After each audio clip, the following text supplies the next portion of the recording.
Nous voilà pour une nouvelle vidéo consacrée à la machine à ultrasons. Je ne l'ai pas encore ouvert. On va le faire ensemble. Je tiens déjà à remercier Vevor une nouvelle fois qui m'a envoyé cette machine à ultrasons. Il y a énormément de tailles. Donc moi le premier j'étais impressionné par la taille de celle-là. C'est une 15 litres mais il y a de 2 ou 3 jusqu'à 30 litres. Tant que j'y suis, je vous mettrai dans la description un lien, un code promo et le lien de la machine. Et évidemment, le code promo, je ne savais pas, mais est valable sur l'ensemble du site. C'est pas juste pour cet article. Donc, on va faire le petit déballage. J'ai acheté aussi du produit conseillé par Monsieur Vince, pour ceux qui connaissent la chaîne. C'est un très bon mécano et bricoleur, donc je lui fais confiance. On va voir ça ensemble. Évidemment, je suis avec mon magnifique YZ, le CX, le Boubou, le Quad. Enfin voilà, dans l'atelier. Donc Vevor, Ultrasonic Cleaner. Et le petit produit, j'ai galéré un peu, j'ai une semaine de délai.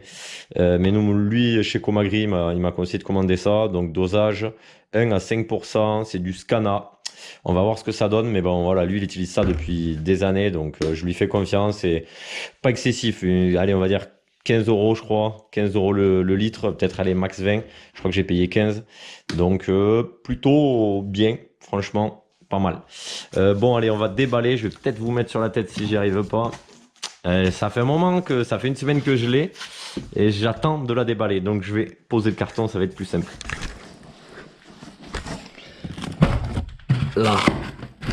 Ah, je suis un peu comme un gamin parce que, en vrai, les machines à ultrasons, oh, elle est balèze. Ah oui, il y a la vanne et tout. Attendez, on va la prendre.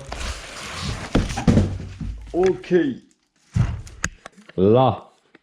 Les machines à ultrasons, c'est vachement pratique déjà, d'une part. Et c'est aussi... Ok. On fait vraiment ensemble. Oh, le petit plus. Alors là, j'ai une histoire à vous raconter. Ok, donc bon, la prise, logique, le couvercle. Manuel d'utilisation. Évacuation, je pense. Ah ouais, d'accord. Ok, ça commence à être pas mal. C'est pas mal en fait, une grande... La profondeur, c'est intéressant. Et aussi la taille, si on veut mettre une rampe de carbu, deux carbus, bon là, une rampe, on va dire, de 4, ça peut passer. À voir. Mais voilà, c'est l'avantage. Ou des pièces plus grandes. C'est là où je veux en venir. Une machine à extraction ne sert pas que pour les carbus, pour nous les mécanos. En fait, on peut passer, je dis une connerie, des cocottes d'embrayage, un plateau de mobilette. On peut passer plein de choses, des carters moteurs, par exemple. En fait, voilà, pas que de l'aluminium aussi. On peut vraiment passer tout ce qu'on veut. Après, Internet est notre ami, Google est votre ami. Mais voilà, l'avantage, par exemple, c'est bête, mais pour nettoyer les lunettes, les mecs, ils font depuis toujours avec des machines à ultrasons. Il y a des montres aussi, enfin, plein de petites choses du quotidien. Oui, aussi nous de la mécanique pour dégraisser, etc. Après, évidemment, si vous mettez une pièce ultra sale, vous allez pourrir aussi votre bac, ce qui est pas fou. Donc, il vaut mieux quand même nettoyer un peu avant. Voilà. Tant que j'y suis, voilà, ça, en fait, c'est un truc de dingue parce qu'à chaque fois, avec le Vince, quand je lui amenais des carbus et tout, on mettait. Son panier, il avait des. Ouais, ben, plus gros que ça encore. Et du coup, ben, on galérait, c'était bouillant, on allait chercher avec les mains les gicleurs et tout. Et un jour, je lui ai acheté tout simplement une boule à thé avec le manche. Et c'est pour ça que là, je suis agréablement surpris parce que c'est l'équivalent d'une boule à thé. Donc pour le gicleur, ça se ferme. Et en plus, il y a une petite chaînette pour sûrement l'accrocher au panier. Donc ça, je trouve ça incroyable. Un gros plus. Bon, allez, vous savez quoi, je vais poser la cam. Je vais enlever tout le plastoc. Bon, nous voilà avec la machine déballée. Je tiens à préciser que, bon, j'ai mis une petite boule à thé. C'est bien fait. Il y a le collier pour le... Voilà, il y a vraiment tout. Le petit collier pour le tuyau. Je viens de voir aussi qu'il y a la petite crépine pour le fond, là. Il y a un petit bouton derrière, ça c'est pas mal quand même. D'arrêt, on-off. Et après, tout simplement, ne pas faire tourner sans eau.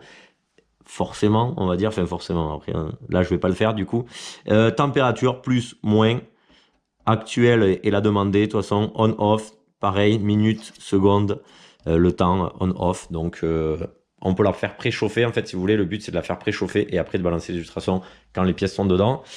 Jusque là, très bien, comme j'ai dit, on va mettre de 1 à 5%, bon, je pense que je vais balancer 5%, et maintenant, il reste à trouver de la pièce.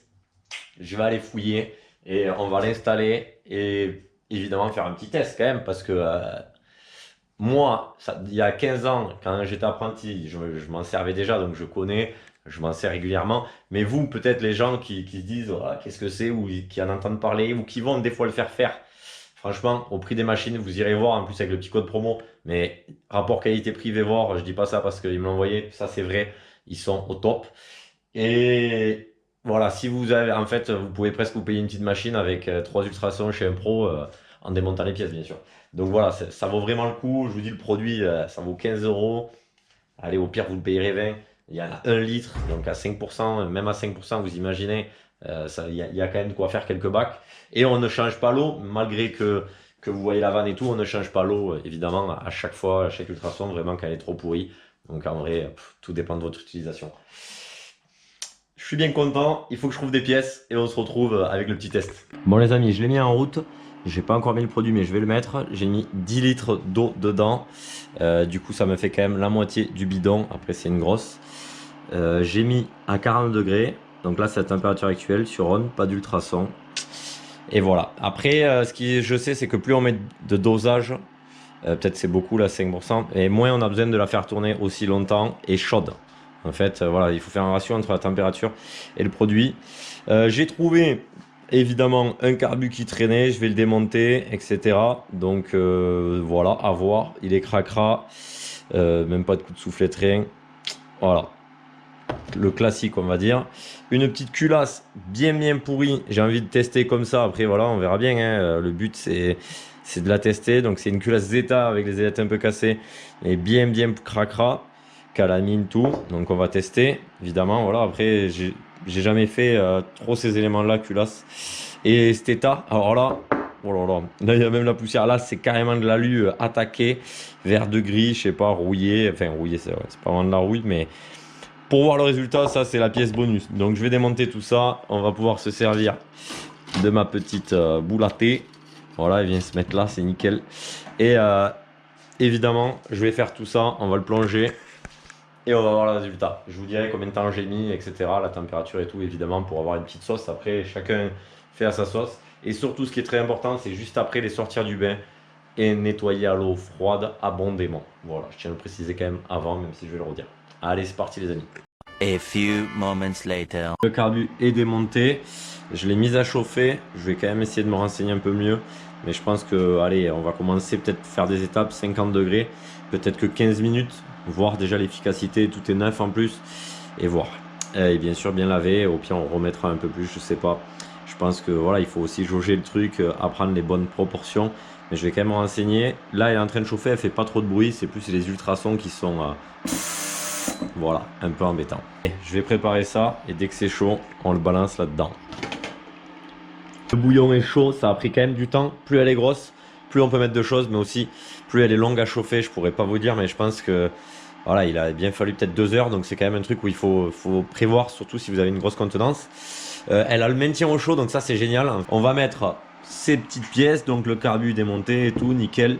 Le petit truc nickel. Et j'ai peut-être fait une bêtise, c'est que j'ai mis beaucoup d'eau, peut-être. Avec le volume des pièces, ça va faire peut-être un peu beaucoup. En plus c'était marqué, j'aurais dû en mettre peut-être un poil moins. Et ça, vraiment, à voir ce que ça donne. En attendant, je vais choper un récipient. Allez, c'est parti, on les plonge dedans. Donc il faut faire gaffe, forcément ça coule, ça condense. Il faut faire gaffe aussi à la température, c'est vraiment... Bon là 50 degrés ça va, mais on peut monter à un petit 80 sur celle-là, sur leur machine. Et là, ça a l'air pas mal. Ça c'est vraiment... Donc les hanches se relèvent, hein. C'est juste moi qui l'ai pas fait. Hop là, regardez. Tac, c'est prévu pour. On remet le couvercle. Et déjà, on dirait que le produit attaque. Déjà, avec la chaleur, le produit peut être utilisé déjà rien qu'en chauffe. Et après, on va mettre un petit time. On va mettre, franchement, allez, peut-être 20 minutes. 18 minutes, ça me plaît. Et là, il y a ce bruit assez désagréable. Mais bon, on va pas rester collé. On va partir. Je vais sortir ça avec vous, les laver, en espérant que l'eau soit moins claire et que les pièces soient plus propres. Allez, c'est parti. Je suis curieux. Ça fait 30 secondes. Bon, on est quand même là pour ça. Et on voit déjà qu'au bout de 30 secondes, ça attaque sérieux et... Bon allez, on va laisser ça travailler. Mais bon, je connais l'efficacité du truc déjà, mais bon voilà quand même, ça fait plaisir d'en avoir une à soi. Ça fait un peu plus de 12 minutes. Oula, la couleur du bac, je l'ai ruiné dès le premier. Allez, on va laisser encore un peu. Et je pense qu'on va mettre vers à peine 15 minutes, ça ira très bien, je pense. Bon, allez, je l'ai coupé. La température est montée. Ça doit continuer un peu de chauffer, je sais pas. Et un peu plus de 15 minutes et quelques. Donc là, ce qu'il faut faire, c'est à une main, ça va être chaud. Surtout que c'est chaud. Attendez, on va être malin. Tac, tac.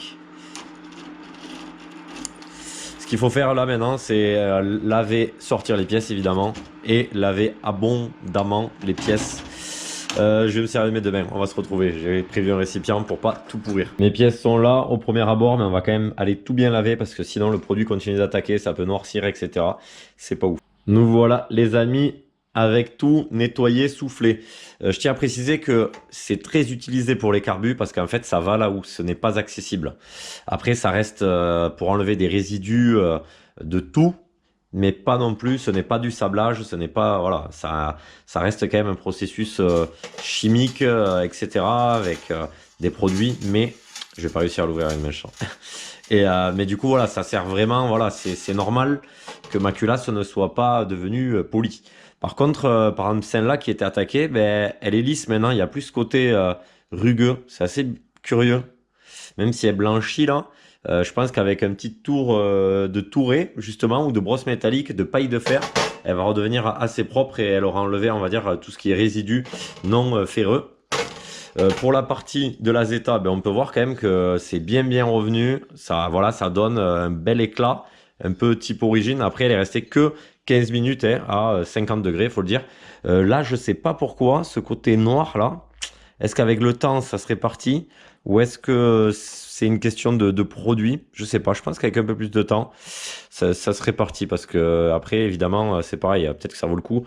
La prochaine fois, je refais un truc, je la remets avec. Et voilà. Bon, après là, c'était vraiment un peu des tests. Bon, le carbu, on peut le voir, il est neuf. Neuf dedans normalement, c'est neuf aussi. Là, il est resté que 15 minutes à 50 degrés, mais on en revient au même. Si on veut, plus ils sont pourris, ben voilà, peut-être faire un ou deux rinçages ou plus de temps, etc. Et ici, si je m'en sors, et là, voilà, donc toutes mes vis, mes gicleurs. Donc ça, très bonne idée, vu que je l'avais acheté au Vince. Et voilà, ben là, les gicleurs, tout ça, pareil. Évidemment, le mieux, c'est bien les ressouffler après. Bien stopper le processus en les nettoyant avec de l'eau. Voilà, là je suis plutôt satisfait. Elle est plutôt grande. Limite, si j'avais les moyens, j'en aurais une grande et une petite au final, parce que la grande peut être très utile pour les doubles carbus, triple, rampe de 4, etc. Ou des grosses pièces. Donc ça a quand même un gros avantage. Après, bon, si on veut faire un carbu vite fait pour se dépanner, c'est mieux de regrouper forcément, ou sinon d'avoir une petite à côté. Après, bon, on a toujours un pote qui a une grosse et une petite, donc on s'arrangera les papiers. Il y a beaucoup de dimensions, vous irez voir. Parfait, voilà. Si vous avez des questions, de toute façon, vous les balancez en commentaire. Si vous avez des idées, tout simplement, des fois, je sais qu'il y a des mecs qui mettent des cylindres, par exemple, tout simplement pour les nettoyer, de crosse ou pas que. Hein. Mais voilà, pas mal de pièces au final qu'on ne pense pas au premier abord. On pense tous carbu, mais ça sert pas que au carbu. Donc, je vous dirai en tout cas si j'ai d'autres idées, des fois dans des vidéos ou quoi, je vous dirai, je balance un ultrason, je vous montrerai le résultat. Et n'hésitez pas du coup à aller voir sur le site Vevor. N'oubliez pas le code promo en bas, là dans la description. Merci encore à eux de m'avoir fait confiance pour la machine et à vous de me suivre. Dites-moi dans les commentaires vos questions, etc. Et c'est parti. Ciao, ciao les amis.